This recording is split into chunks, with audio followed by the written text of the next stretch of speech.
Matapos ang panawagan sang mga senador nga buligan sila sang mga otoridad kasunod sang komosyon sa Senado, personal nga nagkadto si Department of Interior and Local Government Secretary Junvic Rimulya. Ginathag sang tiglikom nga wala ini nagkadto sa Senado, agud dakpon si Senator Bato de la Rosa. Nakigiistorya naman ini sa mga senador nga nagpabilin sa sulod sang Senate building. Lakip sa mga ginaistorya ni Rimulya, amo sanday Senate President Alan Peter Cayetano, Senator Pia Cayetano kag Senator Loren Legarda. Ginpasigurado man sini nga kontrolado na ang sitwasyon matapos ang mainit nga tensyon kung sa diin may yara pa sang linok panay sang pusil nga natabo. Yari balikan ta ang pagpakighinon-anon sang tiglikom sa mga senador. Sir, usa ayong una nagpaputok warning shot. A warning shot, usa gave a warning shot, and in their retreat, they started firing into the air. That's as far as we know. Okay? That is not conclusive. We still have to review the footages. We'll stop at the word suspect kasi pag nilabel namin yon, meron ng conclusion na rin yung iba.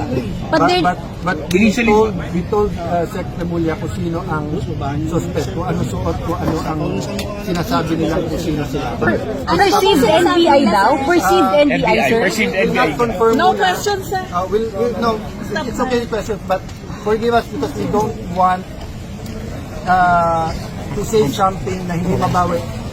If government did this to government, we are in trouble.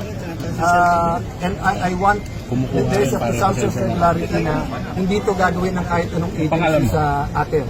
Having said that, from the President down to the secretaries, ilan na rin silang tumawag, assures us that magiging independent at no holds barred investigation. Perceived NBI po ba yung nakapasok? Perceived NBI ba, sir? Please do not ask questions that are leading.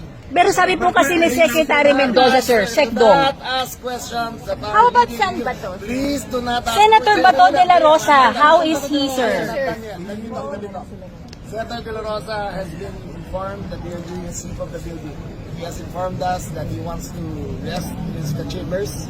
He is safe. He is in the security personnel.